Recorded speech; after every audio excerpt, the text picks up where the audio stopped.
So, hello everyone, once again, Kalpesh here from Spartan Gates and I welcome you all into this wonderful session. और आज के हमारे जो parenting guest है, she is one of the few people who is promoting play therapy into the India, right?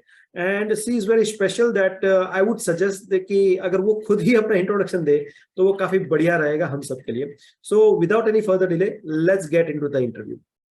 Okay, so Miss Ruchi Thakkar, welcome to this wonderful channel, and I welcome you from bottom of my heart. हम Spartan Kids से आपका welcome करते हैं कि आप अपना special time निकाल के यहाँ पे आए. I know you are very busy, but even though you agreed to be in this interview and share your knowledge, so I would like to know that what is this play therapy all about? Otherwise, मैं इस question को थोड़ा rephrase करना चाहूँगा. Play therapist, who is play therapist? And what is the role of play therapist? Can you please explain little bit? देखिए, जब हम play therapist की बात करते हैं, play therapist is basically a professional जो कि प्ले के माध्यम से, प्ले की मीडियम से एक बच्चे की साइकोलॉजी को समझने की कोशिश करते हैं. देखिए, अक्सर आपने देखा होगा कि बच्चे कभी भी किसी तकलीफ में होता है, कुछ भी होता है, पेरेंट्स उससे बातचीत करके अपना सोचते हैं कि उनकी प्रॉब्लम सॉल्व हो जाएगी, बट अक्सर केसेस में ऐसा नहीं होता. लेकिन प्ले थेरेपिस्ट का रोल ये होता है कि वो प्ले के माध्यम से बच्चे को जो समझाना चाहता है वो समझाता है. Also if a child is under a trouble, अगर बच्चे को कोई परेशानी है तो वो भी प्ले थेरेपी के लिए बच्चा समझ जाता है. प्ले से बच्चे को हम समझाने की कोशिश करते हैं.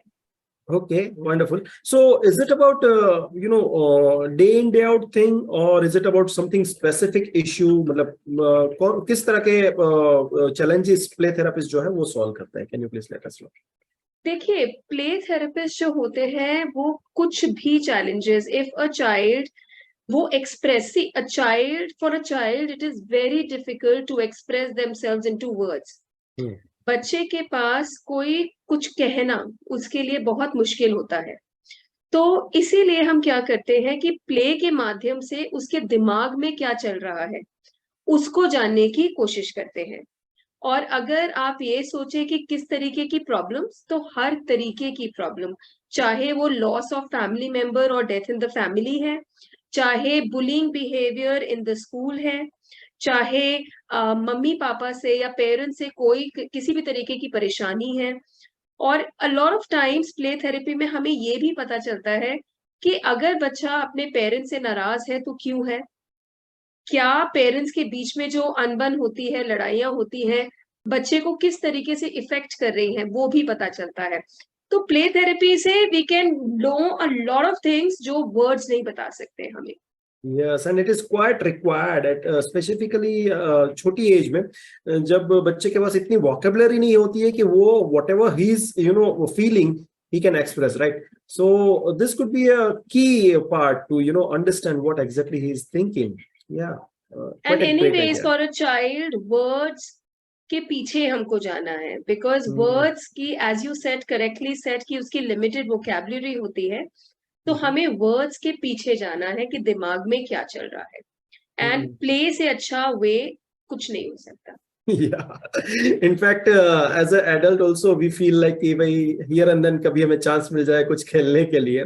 So let me just share one of the idea, like in our city, we are in a city, मतलब small town which is known as Rajkot, and our recently government has taken an initiative, मतलब जो city के officials है उसने कि every Sunday there will be a fun street where games will be played with the kids and all, मतलब families आती है. And at that time I visited this place and I realized that whatever child is feeling he can express with the use of different kind of games. मतलब so वो मुझे पहली बार पता चला. उससे पहले मैंने कभी ऐसा सोचा नहीं था कि भाई play could be a quite interesting thing कि जिससे हम चाइल्ड की मेंटालिटी हम समझ सकते हैं, right? Being the child development enthusiast, I tried to understand what exactly he is playing and why he is not playing this game and why he is playing this game, right? Absolutely. Yeah. Okay, so where exactly this fits, मतलब जो play therapy है, right? Okay. which age is that जिसको आप cater करते हैं specially, तो can I have some? Okay see देखिए, जब हम प्ले की बात करते हैं, बच्चा जब बॉर्न होता है, ठीक है, वो एक जीन्स के साथ बॉर्न होता है, उससे ज्यादा कुछ नहीं। और अभी भी जो ब्रेन के सेल्स हैं उनमें कनेक्शन बनना बाकी है, ठीक है। तो बच्चा अक्सर सोता क्यों है? वो सोता इसीलिए है क्योंकि ज्यादातर आप देखिए बच्चे का टाइम सोने में जाता है। क्यों? क्योंकि तब उस टाइम, सोने के टाइम पे बच्चे के दिमाग में कनेक्शंस बन रहे होते हैं। वो क्या देख रहा है, क्या सुन रहा है, सेंटेंसेस फॉर्म कर रहा है, वो सब सोते हुए बच्चा करता है।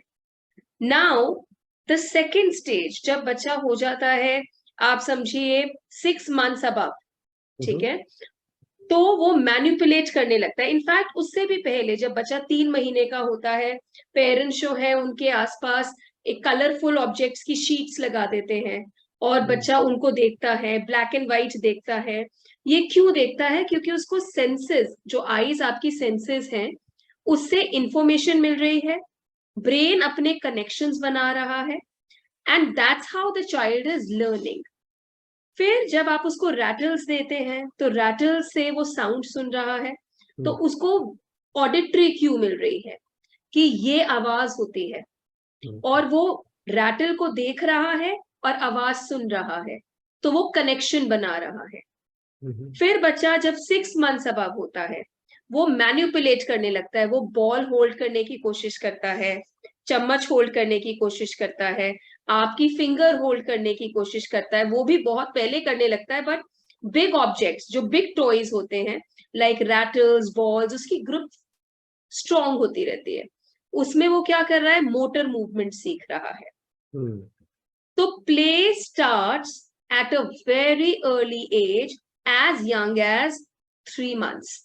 Oh, and every age group needs play. चाहे वो मेरे जैसा हो, in their 30s, 40s, everybody needs play.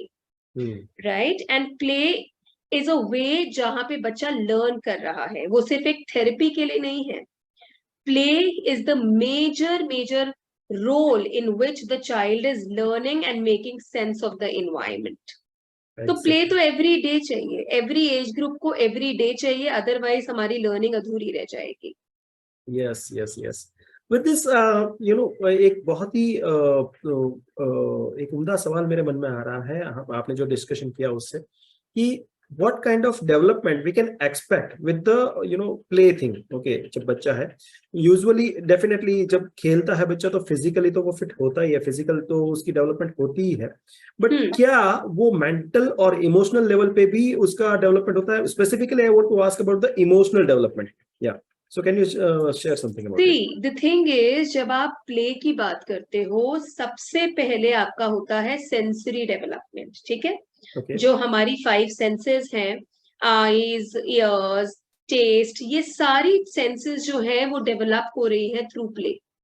तो सबसे पहले आपका आता है सेंसरी डेवलपमेंट।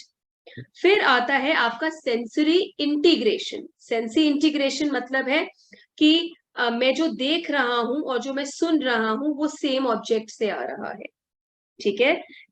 जो मैं टेस्ट कर रहा हूं, ये मुझे पसंद है या नहीं पसंद है, इसमें मैं बात कर रही हूँ जो टीदर्स होते हैं, ठीक है। सो ऑल दीज थिंग्स वो करता है। फिर सेंसरी इंटीग्रेशन।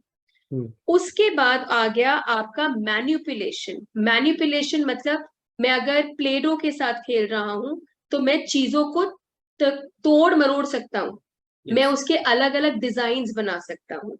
तो उससे वो सीख रहा है how to manipulate object, how to change shapes.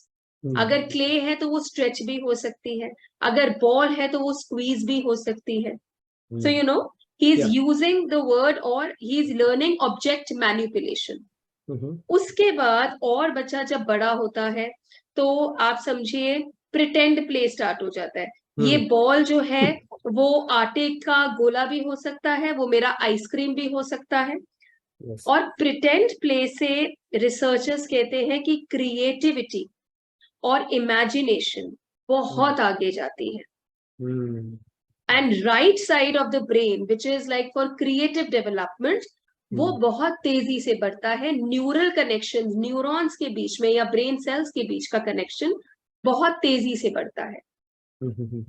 आप तो प्रिटेंड प्ले बहुत जरूरी है। बच्चा doctor kitchen set, doctor set, ये हर किसी के घर में होना चाहिए। It is a must.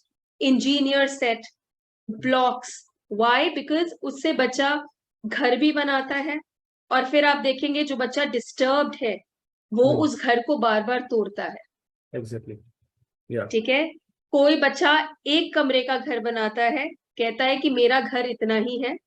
कोई बच्चा बहुत बड़ा महल बनाता है ये कह के कि मेरा घर तो इतना ही है, बट चाहिए मुझे महल। तो एक इमेजिनेशन आती है प्ले से। Also speech and language development.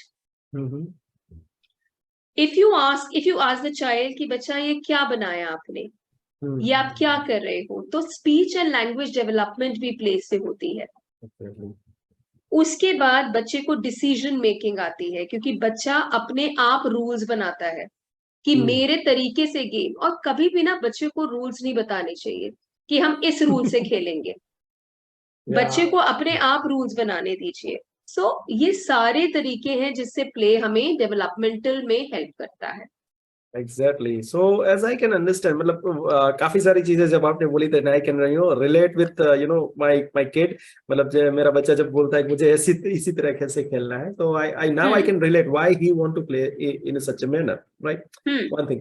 Second thing is the important point I understood is छोटे बच्चे बोल क्यों नहीं पाते, मतलब ओके वो बोलते क्यों नहीं है। So this is kind of एक ऐसा फेज है जहां पे वो एक सेंस से, मतलब देखना या फिर सुनना, उन दो सेंस से वो इंफॉर्मेशन ग्रैब कर रहे हैं। They are grasping the information and storing it into the mind, okay. और एक लेवल जब आता है इनफ इंफॉर्मेशन हो जाने के बाद, जैसे आपने बताया काफी कनेक्शंस बनते हैं during the sleep and all. So एक जब एज आ जाती है उसके बाद ही और शी गॉट सम आइडिया कि भाई अब मेरा जो इन्फॉर्मेशन है उसको प्रोसेस करके मैं कुछ कर सकता हूँ, manipulating the thing and all this thing, right? Okay, so it is quite wonderful thing कि भाई किस तरह से पूरा ये डेवलप होता है। And definitely I am damn sure कि भाई इस सब जितनी बातें आपने बताई है, मतलब मुझे पता था उससे तो काफी अच्छी चीजें आपने बताई है कि भाई कितने कितने डेवलपमेंट हो सकते हैं। But I am damn sure कि भाई अगर इसमें और ज्यादा उतरा जाए तो और ज्यादा काफी सारा डेवलपमेंट हो सकता है। हम स्पेसिफिक वे में, हम स्पेसिफिक मेथड को यूज करके बच्चों के डेवलपमेंट के लिए हम काम कर सकते हैं। एम आई राइट? एब्सोल्युटली। देखिए, जब आप स्पीच की बात करते हैं, स्पीच में बहुत सारी मसल्स इन्वॉल्व होती हैं। जब बच्चा बोलता है तो आई वुड से मोर देन 150 मसल्स का यूज होता है एक वर्ड बोलने के लिए। उसमें visual, auditory, speech plus muscles को कॉन्ट्रैक्ट करना, शब्दों को बाहर निकालना। It's a very complex procedure. Speech एक बहुत आसान तरीका नहीं है बच्चे के लिए। एक स्पीच को बाहर निकालना, मोर देन 150 मसल्स का इस्तेमाल करना इजी नहीं है। So yes, when you play, तो जब आप बात करते हैं बच्चे से, it is very important for a parent to keep speaking to the child, क्योंकि बच्चा पहले इमिटेशन से सीखता है। जो आप बच्चे से बात कर रहे हैं, जैसे आप स्टोरी बुक रीड कर रहे हैं बच्चे के साथ, इवन दो अब a lot of parents have argued कि मैम उसको क्या समझ में आ रहा होगा। 1 साल से छोटे बच्चे को आप तो कह रहे हैं 6-7 महीने से ही बच्चों को स्टोरी बुक सिखाना स्टार्ट कर दो, क्या सीख रहा होगा? नहीं। उस टाइम पे बच्चों के न्यूरॉन्स बहुत तेजी से डेवलप हो रहे हैं। वो आपको सुन रहा है, उसके स्पीच सेंटर्स खुले हुए हैं, और वो जितना आपको सुनेगा उतनी तेजी से उसका लैंग्वेज डेवलपमेंट हो रहा है। Yes. So, reading storybooks, showing picture cards, very important to the child at this age, because आप picture cards में ये बता रहे हैं that this is a boy, this is a girl, they are talking. So बच्चा सुन तो रहा ही है ना आपको. Exactly. So they are forming connections. Okay, so at that time they are while using a flashcard and all this, picture books and all these things.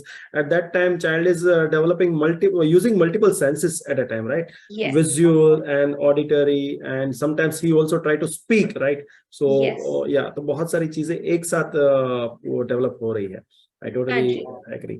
Yeah, one more thing.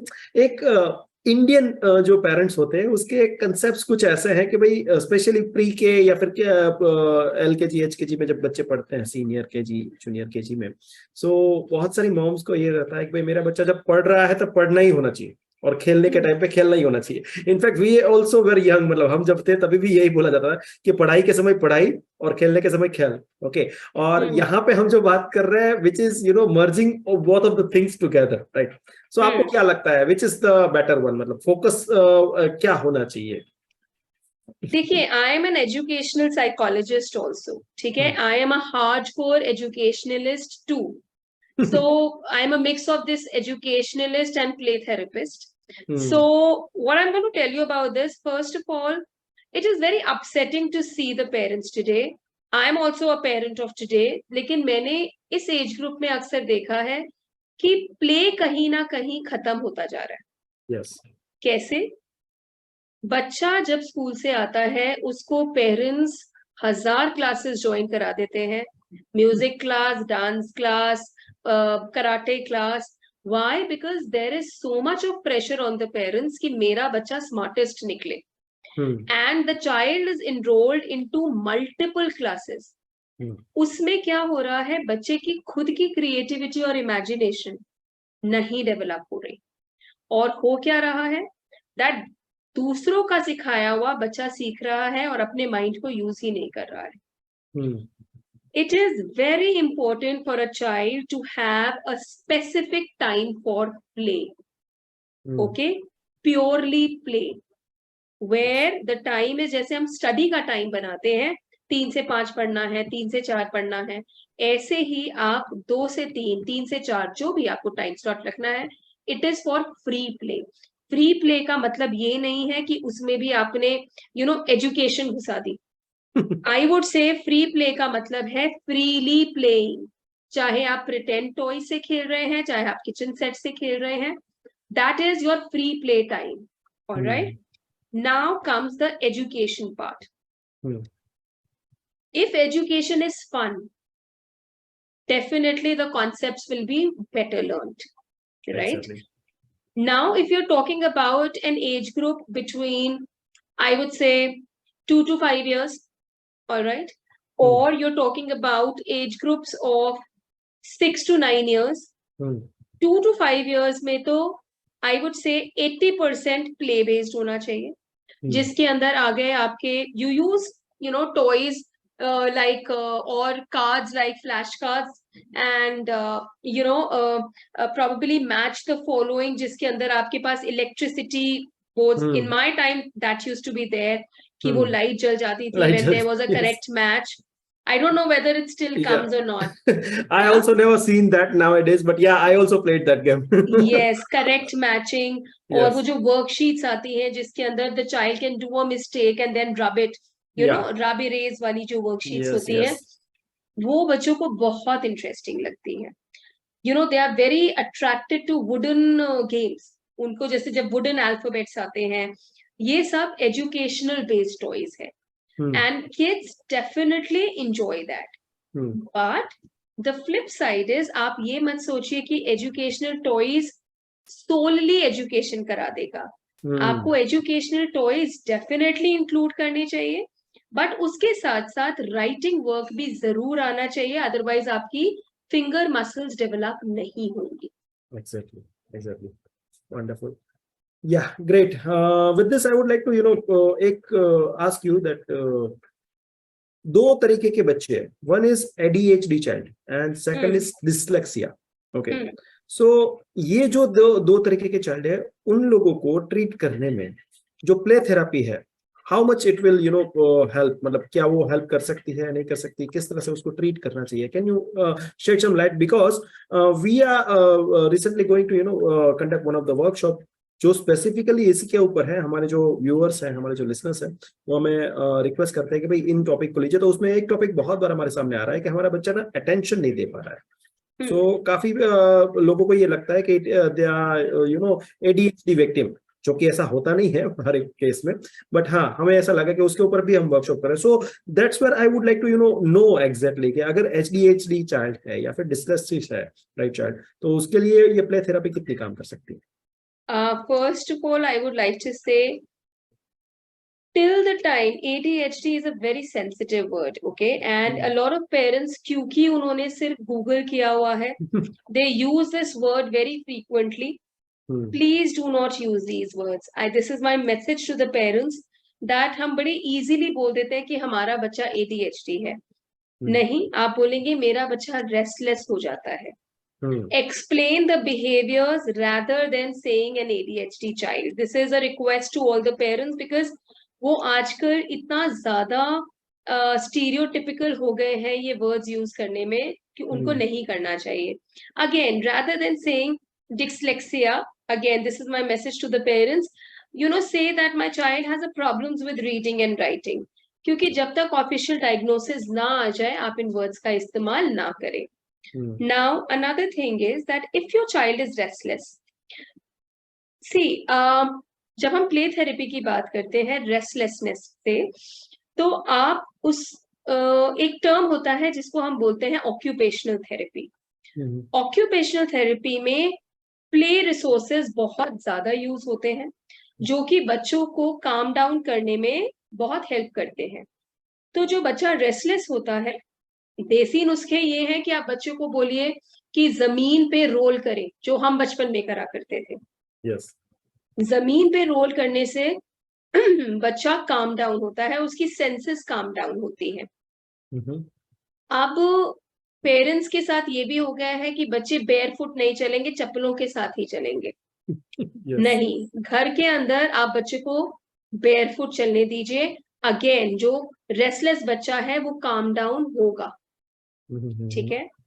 Another thing, occupational therapy में जो play का use होता है वो होता है pressure related. ठीक है. कोई भी बच्चे के पास अगर आप प्रेशर रिलेटेड टॉयज रखें, प्रेशर आपका प्लेडो में भी आ गया ऑफ डिफरेंट स्ट्रेंथ्स.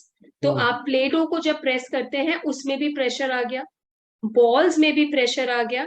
और जो you must have seen those round big balls जो जिम में अक्सर मिलती हैं. Yes, yes. उस पे भी अगर बच्चा जंप करता है, I don't know what you call them, I really don't know what you call them, जो लार्ज इन्फ्लेटेड बॉल्स होती हैं, that's also a play method.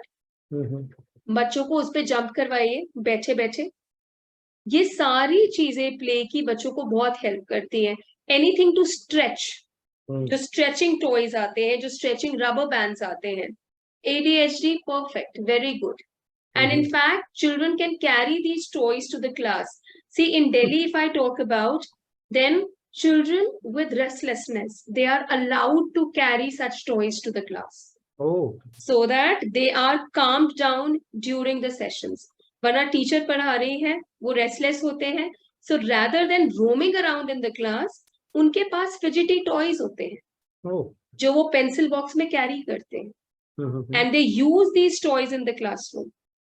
Okay, wonderful. So that they are not, they are not running around. Yes. I totally understand.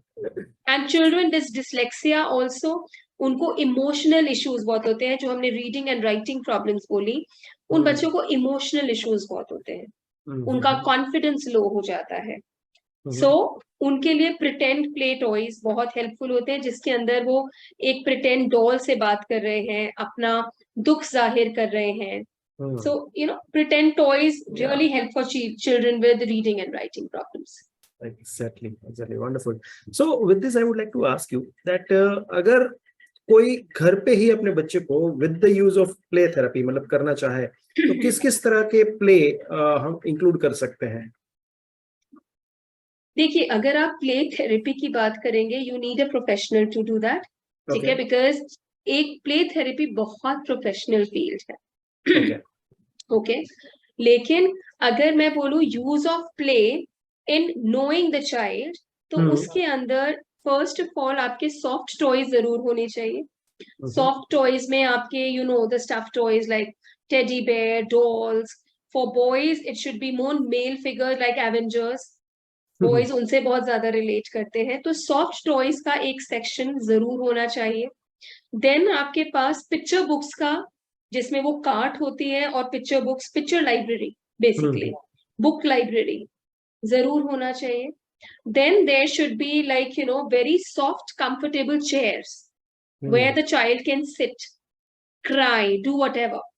All right. Then there should be a carpet or a mat. After that, all the toys in which imagination is required, like as I said, your kitchen set, your doctor set, your picnic set, all these things.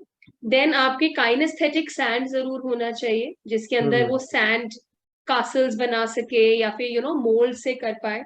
Yes. Then all your drawing material, finger paints, painting colors, sheets, ये सब जरूर होने चाहिए. And also there had been debates कि aggressive toys such as swords होनी चाहिए या नहीं. There Guns. had been Guns. Guns and swords. Yeah. So because of latest American shootings जो भी हुई है, so psychologists, they basically tell you not to include guns in your this thing, I would say play therapy toys. ठीक है? So rather than doing that, आप sticks रख सकते हैं.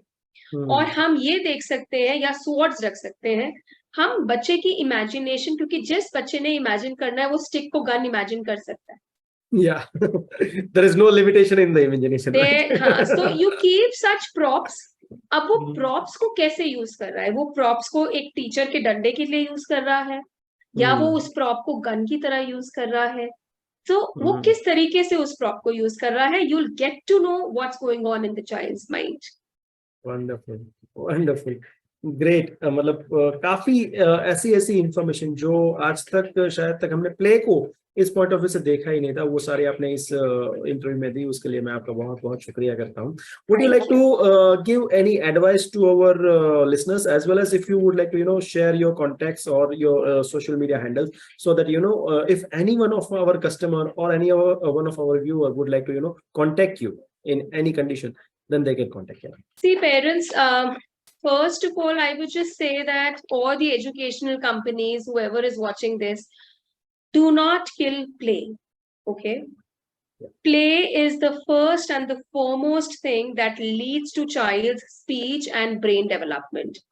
And आप उसको please do not basically उसको एक competitiveness जिसके अंदर आप various classes join करा देते हैं, academic pressure, इन सब से play kill हो रहा है, जिसकी वजह से बच्चों की creative ability kill होती जा रही है, डूबती जा रही है.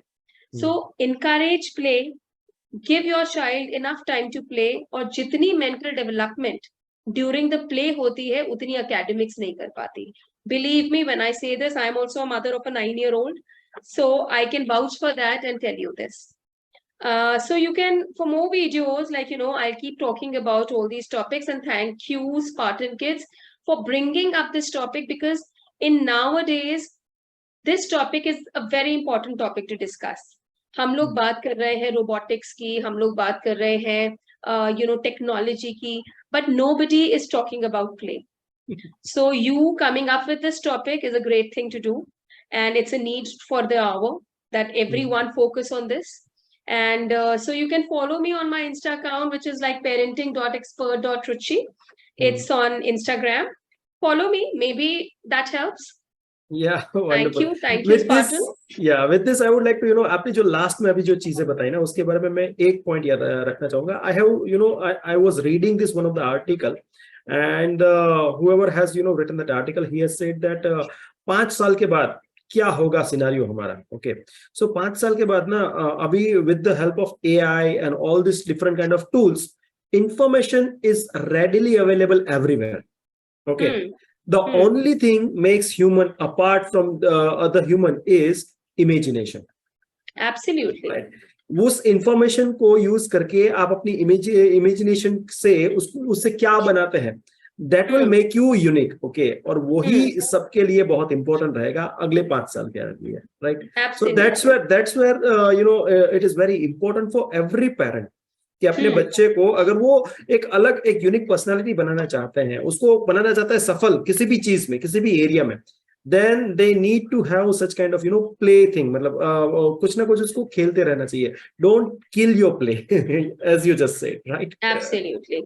We don't want to give the society copycats or imitators, right? Yeah. We want to give to the society creators, right? Exactly. So encourage creativity by encouraging play. Wonderful. So thank you very much, Ruchiji. And yeah, Thank you. all the listeners, all the viewers, you can follow Ruchiji at parenting.expert.ruchi, right? Ruchi? Yes, yes, Okay. yes. Okay. Thank you very much. Have a wonderful time, Ruchi. Thank Bye. you. Thank you. Okay. All right. Yes. So I'm Ruchi, Hmm. and I am basically a child psychologist and a clinical psychologist. I have done my master's in psychology, clinical psychology, and I've done my play therapy from Australia. So I'm a certified play therapist. Also, I have done my special education from SNDT University, Mumbai. So with specialization in ADHD and children with learning disabilities. And also, I have an experience of over 16 years, no, more than 16 years, I would say somewhere around 18 years in the field of child psychology. So, yes, that's my introduction. And also, I have visited many schools in Singapore and Japan, Singapore for student exchange programs. So, we went there to study how children operate there. And also, my paper for inclusive education was published in Japan. So, yeah, that's who I am. And I just hope I'm able to help you with all the valuable suggestions that I have to give. So, you can follow me or you can directly message me on my Insta account so that I'm able to help you wherever I can. Thank you. Wonderful, Ruchiji. Thank you. Thank you very much.